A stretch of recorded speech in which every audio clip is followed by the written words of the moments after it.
You know just what you do to me.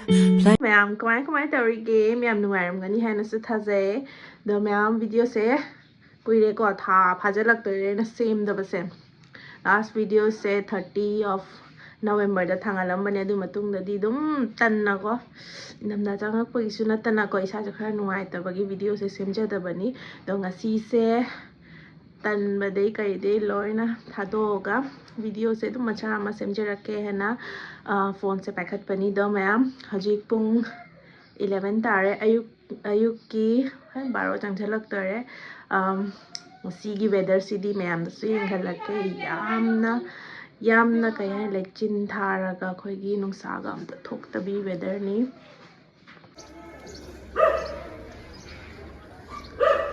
chin thai mani nungsa leire mamna tha dumaina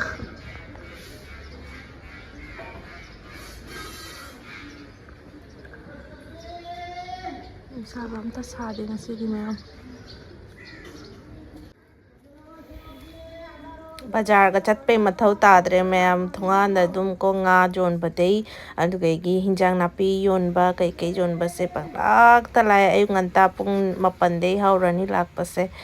ado si ma'am se ma'am aina handak adum thaja bane lei khara adu gi phadigom su khara thai handak ti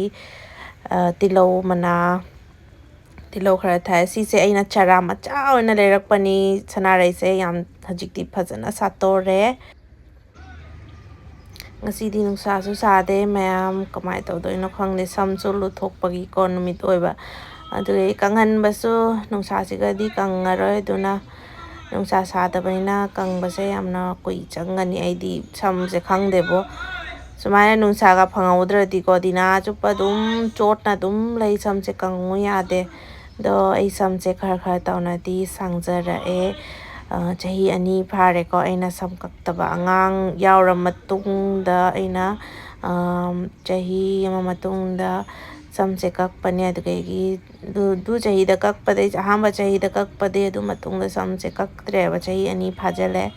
no samse khwangdi kharga tawna yauzare ai samse hantakti kom mapunji da samse handak sima sang base sa sigei hena sang base ai phangdrabani do handa kisi gadi samse adana sanghallage na sanghalabani lechin tharaga ngasi se ko ekdam kaino oire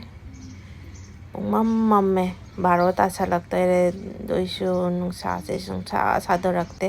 samse kamai kang handoina khangdre yang hai alu tiloga tugai capsicum ga lerak pa thonganda lakpa sabji wala de jigum changaga barogi kai thongani aduda yengurage ma'am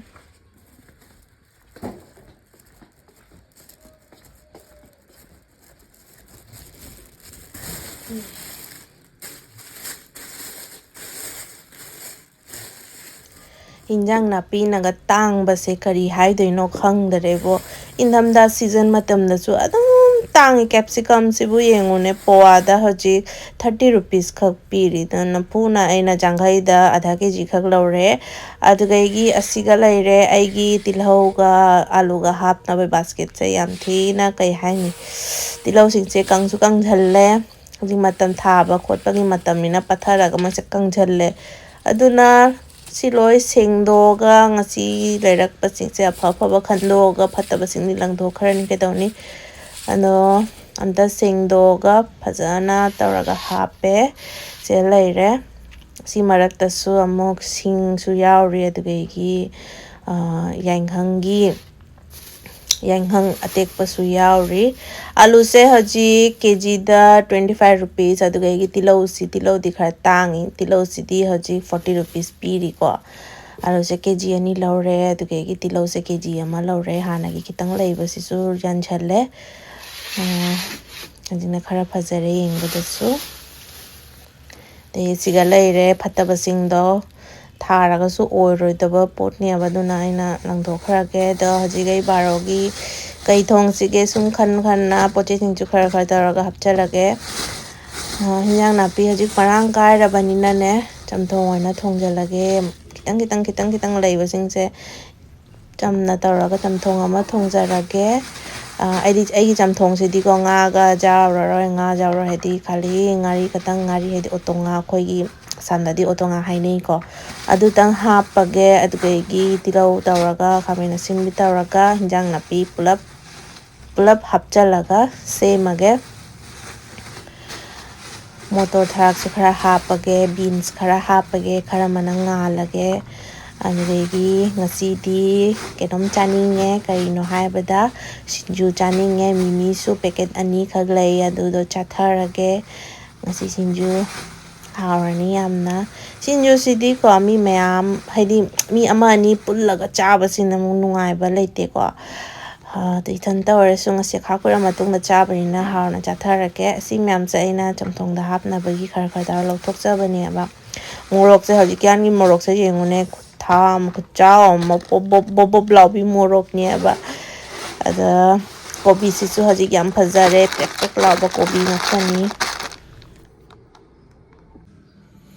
ꯏꯟꯖꯥꯡ ꯅꯥꯄꯤꯁꯤꯡꯁꯦ ꯃꯌꯥꯝ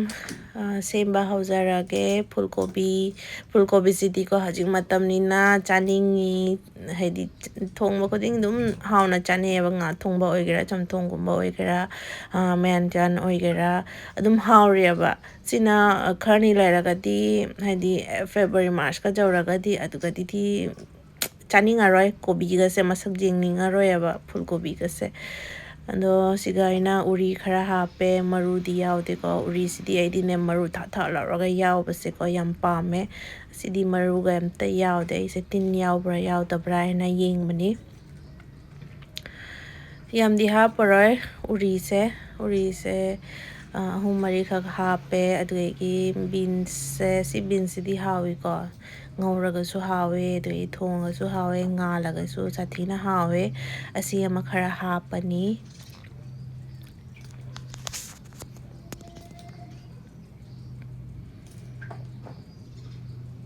ꯏꯪꯊꯝꯊꯥꯒꯤ ꯕꯤꯟꯁꯤꯗꯤꯀꯣ ꯏꯔꯣꯜꯂꯒ ꯆꯥꯔꯁꯨ ꯌꯥꯝ ꯁꯥꯊꯤꯅ ꯍꯥꯎꯋꯦ꯫ ꯑꯂꯨꯒ ꯑꯣꯏꯒꯦꯔꯥ, ꯍꯋꯥꯏꯒ ꯑꯣꯏꯔꯒꯀꯣ, ꯏꯔꯣꯟꯕꯁꯦ ꯌꯥꯝ ꯁꯥꯊꯤꯅ ꯍꯥꯎꯋꯦ ꯁꯤ ꯕꯤꯟꯁꯁꯦ꯫ ꯈꯣꯂꯥꯡꯊꯥꯗ ꯑꯁꯤ ꯑꯗꯨꯝ ꯊꯣꯛꯑꯦꯀꯣ ꯒꯨꯍꯥꯇꯤꯗ, ꯑꯗꯣ ꯍꯥꯎꯕꯗꯤ ꯋꯥꯠꯂꯦ ꯌꯥꯝꯅ꯫ ꯏꯪꯊꯝꯊꯥꯒꯤ ꯕꯤꯟꯁꯁꯤꯗꯤ ꯌꯥꯝ ꯁꯥꯊꯤꯅ ꯍꯥꯎꯋꯦ꯫ ꯑꯗꯨꯗꯒꯤ ꯑꯩꯗꯤ ꯒꯥꯖꯔꯁꯨ ꯍꯥꯞꯄꯤꯀꯣ, ꯃꯌꯥꯝꯗꯤ ꯈꯪꯗꯦ ꯍꯥꯞꯄ꯭ꯔꯥ ꯍꯥꯞꯇꯕ꯭ꯔꯥ, ꯑꯗꯣ ꯑꯩꯗꯤ ꯑꯗꯨꯝ ꯀꯥꯡꯁꯣꯏ ꯑꯗꯨꯗꯒꯤ ꯆꯝꯊꯣꯡ ꯊꯣꯡꯕꯗ ꯑꯗꯨꯝ ꯍꯥꯞꯄꯦꯕ꯫ ꯈꯔ ꯆꯥꯎꯇꯛ ꯁꯣꯏꯔꯒꯀꯣ ꯑꯗꯨꯝ ꯍꯥꯞꯆꯜꯂꯦ, ꯍꯥꯎꯋꯦ꯫ ꯑꯩ ꯏꯆꯥꯅꯨꯄꯤꯗꯤꯀꯣ ꯍꯋꯥꯏ ꯀꯩꯀꯩꯁꯦ ꯌꯥꯝ ꯄꯥꯝꯗꯦ, ꯆꯝꯊꯣꯡꯒꯨꯝꯕ ꯑꯁꯤꯒꯨꯝꯕꯗꯤ ꯌꯥꯝ ꯁꯥꯊꯤꯅ ꯄꯥꯝꯃꯦ ꯃꯥꯁꯦ꯫ ꯀꯥꯡꯁꯣꯏꯒꯨꯝꯕ, ꯃꯍꯤ ꯂꯥꯡꯕ ꯍꯤꯟꯖꯥꯡꯁꯦ ꯌꯥꯝ ꯁꯥꯊꯤꯅ ꯄꯥꯝꯃꯦ ꯃꯥꯗꯤ꯫ ꯆꯥꯎꯅ ꯑꯗꯨꯝ ꯀꯛꯑꯒ ꯍꯥꯞꯄꯒꯦ꯫ ꯄꯤꯛꯇꯛ ꯑꯣꯏꯔꯗꯤ ꯂꯣꯏꯅ ꯄꯨꯡꯇꯣꯏ ꯇꯣꯏꯔꯅꯤ꯫ ꯑꯩꯁꯦ ꯈꯥꯡꯗ ꯊꯣꯡꯒꯦꯗꯤ ꯈꯟꯕꯅꯤ, ꯑꯗꯣ ꯈꯥꯡꯗ ꯊꯣꯡꯕꯁꯦ ꯈꯔ ꯆꯪꯈ꯭ꯔꯅꯤ꯫ ꯆꯥꯛꯁꯨ ꯌꯥꯝ ꯂꯥꯝꯈꯠꯂꯦꯀꯣ, ꯑꯗꯨꯅ ꯑꯩꯁꯦ ꯑꯗꯨꯝ ꯀꯨꯀꯔꯗ ꯑꯣꯏꯅ ꯊꯣꯡꯉꯒꯦ꯫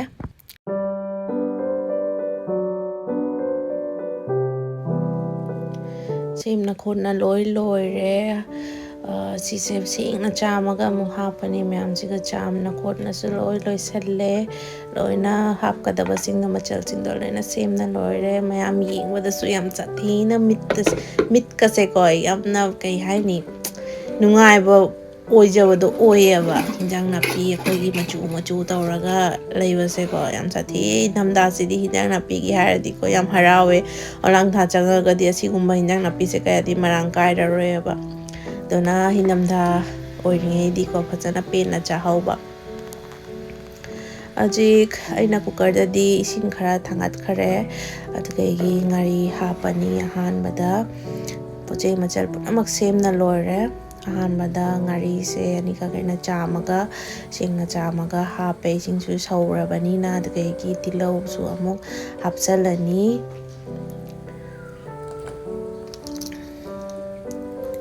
ꯇꯤꯜꯍꯧꯁꯦ ꯍꯥꯞꯄ ꯂꯣꯏꯔꯦ, ꯉꯥꯏꯍꯥꯛꯇꯪ ꯐꯨꯠꯂꯒꯀꯣ, ꯑꯗꯨꯗꯒꯤ ꯃꯊꯪ ꯇꯥꯕ ꯑꯥꯂꯨꯁꯤꯁꯨ ꯑꯗꯨꯝ ꯈꯔ ꯍꯥꯞꯆꯜꯂꯒꯦ꯫ ꯑꯍꯥꯟꯕꯗ ꯑꯗꯨꯝ ꯄꯨꯂꯞ ꯑꯣꯏꯅ ꯑꯗꯨꯝ ꯍꯥꯞꯆꯜꯂꯒꯦ꯫ ꯑꯗꯩ ꯉꯥꯏꯍꯥꯛꯇꯪ ꯐꯨꯠꯂꯒꯀꯣ, ꯑꯃꯨꯛ ꯍꯧꯖꯤꯛ ꯉꯥꯏꯍꯥꯛ ꯐꯨꯠꯂꯦ, ꯁꯧꯔꯦ꯫ ꯍꯧꯖꯤꯛ ꯏꯟꯖꯥꯡ ꯅꯥꯄꯤꯁꯤꯡꯗꯣ ꯂꯣꯏꯅ ꯃꯅꯥ ꯇꯥꯕꯤꯈꯩ,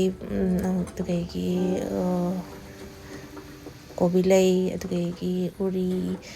uri adugagi hawai thrak loina gajar kai loina hapage adugagi hap loiraga goro khairaga yam hedi kamhan base amuraktang ba aniraktang kamhallo yam kamhalladi ko amungne kaino oigeba akhogine pura pungtoi bido oeba adudo pamdeba chabada su nungaitaba nuna aniraktang kamhalle hai tangadi kambana hangare ado somdana amuk ichanupi su change ko masu mapanda sanarambani mapoiga masu waramane change manata adugagi aise hajik semise sinjugi damakta sembani ko thang se su thaudabagi yam thi nungaitabada oigare adusu ichanupi se wesil kamakpagi ni ko mana kaino tawise manaka se mili se Chowdi chowre do sune haji cooker kama se haji po mana kiyaba ada sonai soy base kuire soy da baduna tawira khangdere soy base hairak tabai muhung daga soy re ba kha chautok oi gare yam kup na di yam haina di soiram bani hanan da kuire ja da baduna khara chaw noina kobi haji kan in hunda ki kobi sidi ko is dum hing na cha basi fuaw ma oi re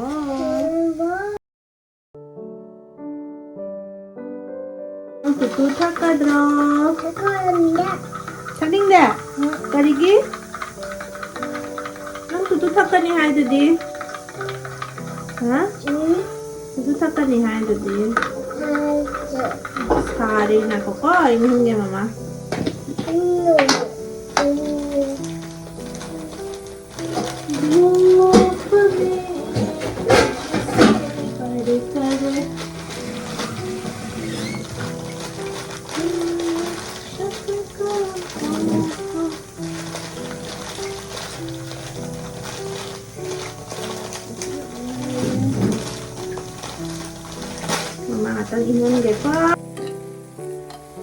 Sigana amuk sinjugi damakta ko aina otungaga dikegi morok akamba taraga laure no mayam video se ko yamdi sangi dore aiki preparation kake tawbagi ko chabagi video di mathagi video da amuk thangalage ngasi video na sigalo shalage